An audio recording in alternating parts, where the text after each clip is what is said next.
ఆయన వేసిన అడుగుజాడల్లో.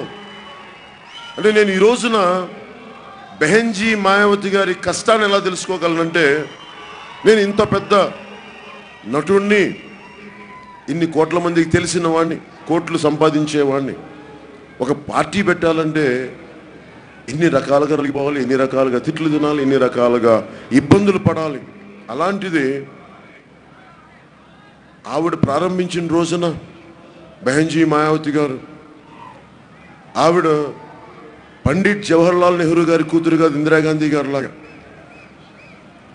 కవిత గారిలాగా కేసీఆర్ గారి కూతురు కాదు. ఆవిడ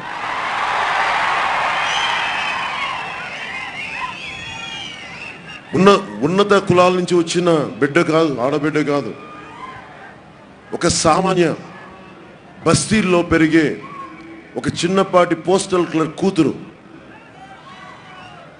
వెళ్ళి హార్వర్డ్లో చదువుకోలేదేమో కానీ, ఆక్స్ఫోర్డ్లో చదువుకోలేదేమో కానీ, జీవితాన్ని ప్రతి ఒక్క జీవితాన్ని, కష్టజీవి జీవితాన్ని క్షుణ్ణంగా అర్థం చేసుకున్న వ్యక్తి.